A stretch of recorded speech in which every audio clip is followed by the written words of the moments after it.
Welcome back to the Fired Up Network. Welcome back to Fired Up Live. And it's the Six and Stick special segment here. We got the MVP, yes, and newcomer of the year for the NWHL, Michaela Grant-Mantis. First of all, and Justin Levine, of course, media director for the Toronto Six. How does it feel when I say MVP of the NWHL? It feels amazing. Like the talent that's in the league, it's just crazy to think that everyone voted for me for this award. Now, when I say MVP, but also newcomer of the year, so it's like rookie of the year, sort of, and an MVP. That's an extra oomph there, right? Yeah, yeah, it definitely is. It's crazy to think that I could get both in my first year. So it's kind of crazy.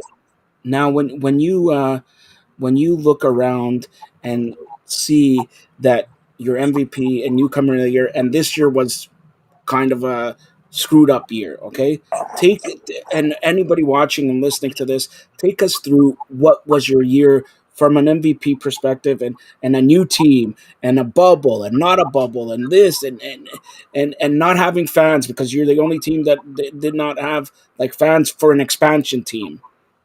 Yeah, honestly, it's kind of crazy because to think that um, like we practiced as ten players in each group. We were barely like with each other for half the season, basically until we got to Lake Placid. And then even trying to figure out like what we were going to do in Lake Placid because we've never played with each other before. We've never played in the league before, and we didn't really have anybody to like, show us the way and stuff. So it's kind of crazy to think that like we got this far with such a new program and such a team that really had no idea what they were getting themselves into. And yes, it did suck not having fans, but the support online was like absolutely ridiculous. So like kind of felt like they were still there but not there at the same time. So it's kind of crazy. So, as a hockey player playing in Toronto, okay, and I mentioned as a hockey player playing in Toronto, and next year hopefully the Maple Leafs win the Stanley Cup here, but you guys coming out and maybe capturing the Isabel Cup next year, and if the Maple Leafs don't capture the Stanley Cup because Justin's a big fan of Montreal, he doesn't want Maple Leafs to win. All right, well, how does it feel if you guys will capture the first championship under a Toronto banner? It would be like absolutely amazing. Like, I am a huge Toronto fan as well, and like they bring us through roller coasters every year, like we all know. And it would just be crazy to win like a championship in Toronto, which obviously there's no other team that would have done it, even in Canada. So it'd be kind of amazing to be the first team to do it. And to even think of like the Toronto fan base, like even people that don't even like know much about hockey, just because like a Toronto team is winning something, I feel like they would jump on the bandwagon. It would just be an amazing like celebration for everyone if we won. So it would definitely be huge. And if both us and Toronto would win, it would be a miracle, honestly. So hold on here. I'm going to say this, and Justin, you got to give me props for this. Austin Matthews, all right. Yes, it was rookie of the year or whatever, but he was never the MVP of the NHL. All right, I'm tell you're ahead of Austin Matthews, Mitch Marner, and all that. And like, do you understand that? And it's for ladies, okay? Because me and Justin, part of the Fired Up Network, we put the stamp here. We cover ladies and all that. You should get the same as the men. How does that feel when people are looking up little girls, 12, 13, 8, are going to look up to you and say, inaugural season, we had an MVP and newcomer of the league, newcomer of the year. Yeah, it's amazing to think about because when I was younger, I didn't like really have, there was no league to look up to. There's no like league to watch. It was, you're either watching the Olympics or the World Juniors. That's it. That's all we had to see like women playing. So to now think that like I'm a role model for younger girls and like I have younger cousins that play hockey and like they look up to me so much, and it's crazy to think that like I'm such an out of the ordinary player. Like to think that people are looking up to me is kind of crazy to think about. But I'm glad that I can be that person for them and that like to show that they have a place to play when they get older, and like they can do the same things that I'm doing if they just work hard. Okay, before I let Justin in, like I said, it's a very tough year this year. What did you learn as the year went on? Honestly, Digit said it all the time, but just flex and flow. Just honestly, things are just gonna come out of nowhere, and you don't expect it coming, and you just have to like move on with it. Like with the season starting down in Lake Placid because of COVID, and then it was like we had to move games around, and we had to come back. We had the quarantine. It was just honestly the craziest experience ever, but the best, and I will never forget it. But it was like a roller coaster. Like you just gotta go with the flow. That's basically what I learned from this whole season. And you mentioned Digit. Speak about Digit because I'm friends with her and she doesn't get the. And I always say, and Justin could buy. She's the Don Cherry of female hockey. All right, and you're laughing at. Don't I say that, Justin? All right, she's the Don Cherry. Sure. How is to play under Digit because she's an idol for ladies hockey here.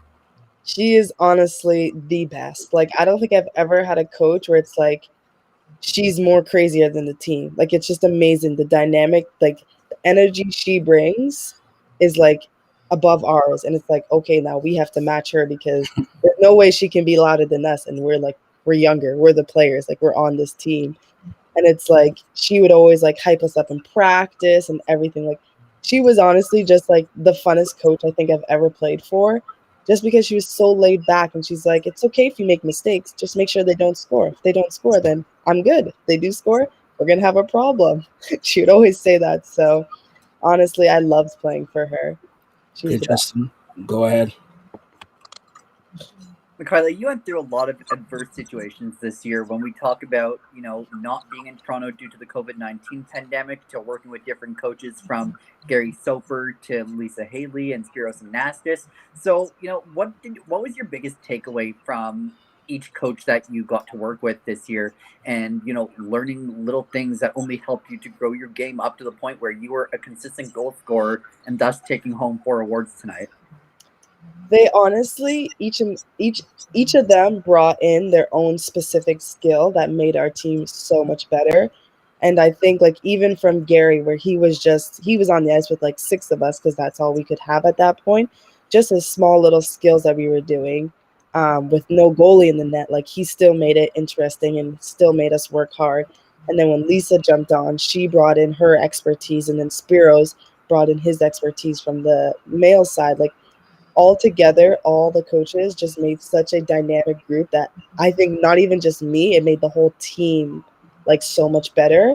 And then it showed as like the time went on in Lake Placid, like we figured out what we needed to do after the first two games. And then after that, it was just like, yeah, we all got it. The coaches say this, we figured it out, and now we're just rolling. So I think all of them were just amazing. And then with that, you played on the kid line this year alongside Sarah Epcot, Godbout, and Amy Curlew. And obviously, this is a team that came together, and none of you had any chemistry prior because, again, this is an inaugural franchise, and you guys were, again, in conflictual situations from working at practices where at times there were, like you said, only 6 players. So, how did that come about? And can you talk about I guess the chemistry that built with those two young girls, much like yourself, and what that opportunity taught you as a hockey player, and then B, what it was like to be part of something special like this? Yeah, playing with them was honestly the best. Like everyone did call us the kids, and everyone was like, I don't understand why Digit has put us together, but she definitely saw something in us three that like definitely worked. And I think it was just because all of us, we all came out of college, like we all just graduated, and we all kind of had like the same systems and the same like brain work from college, which all the other players have already been out of college for so long, that I think like putting us together, we kind of could play off each other very easily because we all kind of had the same skill and stuff. So definitely putting us together was a smart idea. Although like we definitely had lots of fun and did too many jokes and sometimes weren't as serious as everyone else. But it was definitely the best time. Like those two, they are they are definitely one of a kind. And from playing with those two, like we learned that it doesn't matter if you're the youngest player on the team or if you're the oldest player on the team. Like, you bring something to the team. You just have to know what your role is and just play your role and make sure you execute it so the team can have success. And this year we saw the visibility skyrocket in the NWHL, and not only that, but professional women's hockey as a whole. When we look at what the PWHPA did as well. So, can you talk about what it meant for you to actually play against the Boston Pride? And but not only just that, because that's not the big piece here. The big piece is the fact that it happened live on NBC Sports, which is international television across the United States, which is a first for the National Women's Hockey League itself, and for you as someone who played only 2 games of the Buffalo Beauts last year. Those games, of course, on Twitch, much like the regular season games that took place this year. Yeah, it's crazy to think that, like, we only had 2 games on TV, but we had such a huge fan base from Twitch that made the TV games absolutely crazy. And even, like, I think that was our whole mindset. Like, as Toronto Six, we were like, we need to make it onto NBC. Like that, I think that was everyone's mindset in the NWHL because it was the first time ever. But we were like, we need to make it to NBC. Like, that is our goal. That's what we're going for. And obviously we did it, and getting there was crazy. And playing Boston, like, probably the best team in the league in previous years, playing them was even more crazier. And like, their strength and all their players that they have is crazy because they're all great players, and we had great players as well. But just thinking that we even got to play on TV, and like, I don't think you really watch women's hockey on TV unless you're watching the Olympics, which is a huge stage. But just to see, like, on a regular Friday afternoon, you could go watch 2 professional women's hockey games was kind of crazy to think. Although, like, obviously I didn't watch the game, like, my younger cousins did, and it was great to see, like, they were just flipping through the channels and they saw, and it was like, it's awesome to see that now, like, the exposure is getting so big, even from us and the PWHPA, that I feel like in the next couple of years, like, women's hockey is going to skyrocket. It should be good for everyone. And I've got to ask, as a consumer of the Toronto Maple Leafs, you're watching the team on TSN, on Sportsnet. Was there ever, I guess, a thought in your mind that one day someone would turn on the television and they would see you on Sportsnet or TSN on the highlight reels every night? Yeah, honestly, that was the most craziest thing because after our first win, when I got the game-winning goal against Boston, so many people were sending me like Sportsnet clips and TSN, and I'm like, that's like, I never imagined my whole entire life that I would have a clip on TSN. Like, I literally thought to myself, like, what could I do to get on TSN unless it was like something funny or something? And to have all these people like send me things from TSN, Sportsnet, and all this stuff, it was like crazy just to see how far the women's game is going, and to see that, like, it's being broadcast now no matter where you are, and you could just be watching the top 10 plays and somehow Michaela Grant Mentis is up there. So it's crazy to see that. All right. So, of course, MVP this year in the NWHL and newcomer of the year or whatever. How do you top it next year? That's exactly what my twin brother and mother were just asking me, and I have no idea. I guess I have to win them all over again. Obviously, I can't win the newcomer one, so maybe they'll make, I don't know, another award that I can win, but I don't know. It's going to be tough to top this.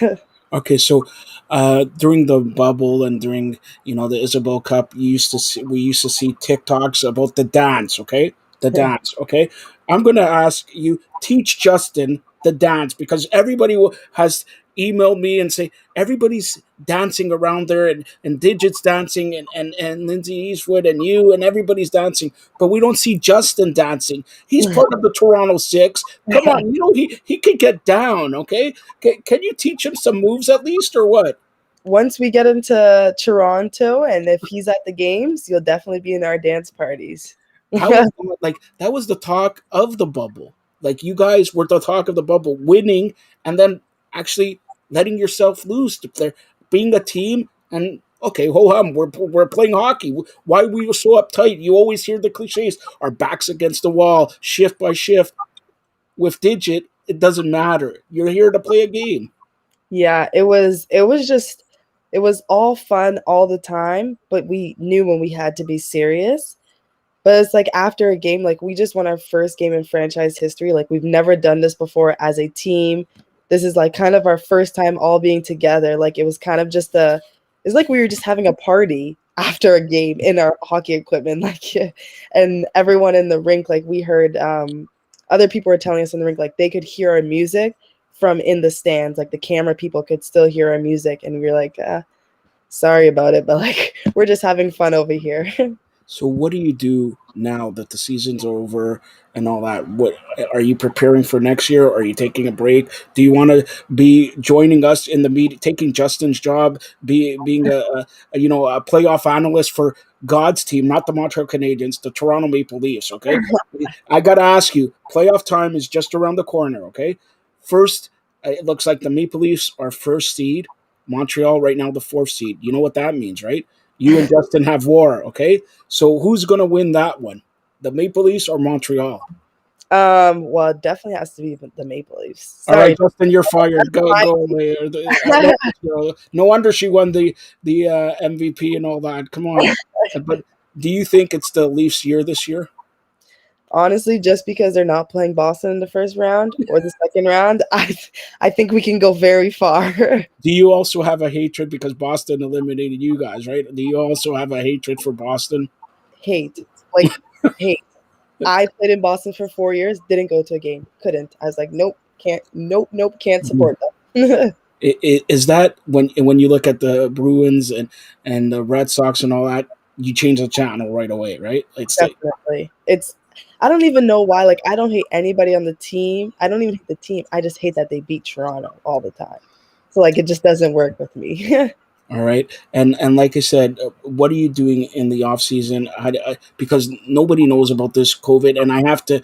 You're an MVP. What do you think about the cancellation of the Women's World Championship? It's heartbreaking to think that, like, these players worked so hard to get there, to even just make it to the camp, that it was just stripped for them in, like, not even 20 minutes. It was just like a phone call. Oh, yeah, it's over. And now it's so, like, up in the air when they're going to be able to play again. And it's like, well, these girls, they do have lives. Like, they have to get on with their lives. They can't just sit around and wait all year for a world to come around when they had the perfect opportunity to play it and stuff. So it's heartbreaking to see it. Yes, we understand, like, COVID it's something that we cannot determine what's going to happen with it, but there definitely could have been some, like, backup plans so that this wouldn't have happened. But it's heartbreaking for all those players. Like, even I know people that play on Team Germany, Czech Republic, and it's like, just to think that they put in so much work this year for absolutely nothing. It sucks to think about that. All right, a couple final questions. Where first of all, do you get trophies? Do you get medals, and where are you going to put them? You got four. Come on, four. Should have got five. One for every finger here. But anyways, where are you going to put them? I don't even know if we get medals or anything for this, but Justin, do you know? Couldn't tell you, but Oh, hey, if you receive a couple of rings in the mail in a couple of weeks, I mean, I guess we'll have our answer. Yeah, exactly. But I do have a little shelf that my TV's on, that I have my, like, awards from college and stuff. So it just gets slid in right there with those ones. So what is your prized possession before tonight? I don't even know. It's so hard because I have won stuff, but I haven't won, like, an MVP award of a league, and I've never won one, actually. So there you go. Like, I haven't won something this big before, so I don't know what my prized possession is, to be honest. So have you ever signed an autograph? Oh yes, I have plenty sitting on my counter as well. All right. So now you say MVP. Has it sunk in yet? Like, that's a huge thing. It is a huge accomplishment, and honestly, it hasn't really sunk in, mainly because, like, it's such a weird time, and it's like I found out over, like, a computer screen, so it's not the same as, like, if we were in person at a huge banquet and everything. But it's definitely still special, and I feel very honored to have won the award and everything. But I'm sure it will sink in at some point. You just wanted to show the moves from the dance moves in an award show and all that. All right, Justin, you want any final comments here?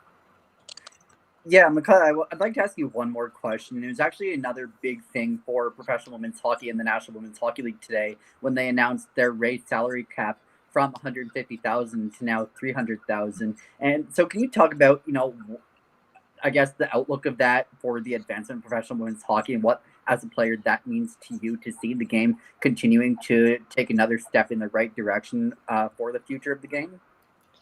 Yeah, it's amazing to see that like we played probably a max of 9 games this year, like in total, and we got a 50% raise basically the whole league.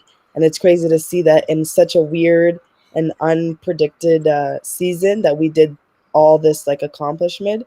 To just think that like if we have a whole season next year, like how much sponsorship can we get there, and how much can we grow from here? And it's honestly, when I saw that today, I was like, wow, that's like, I don't think anybody was really expecting that. And it's crazy to see it, but it's definitely, we definitely like, it's definitely for us. And there's definitely more money to be made for professional women's hockey players. And I'm so happy to see that it's just going in the right direction right now. Hold on, as your unofficial agent, don't you get more money as now the MVP of the league? Come as you're Justin, we got to work on that. She's the MVP of the league. She should You'll get have more to help me money. with that question. I'll talk to Jidget anyways. I'll talk to Jidget and see what. At least you don't know if you're going to get a trophy. You don't know if you're going to get a ring. Now you don't even know if you're going to. If you were Austin Matthews, you'd get a salary bonus, right? Hell, if you were somebody from Montreal, you would get a salary bonus. Come on. All right. Well, and final question from me: who do you model your game after?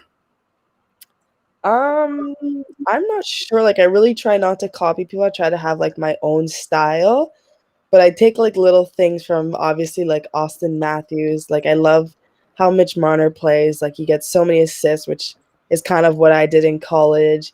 And I love how Connor McDavid plays. Yes, of course, all Canadians, all Canadian.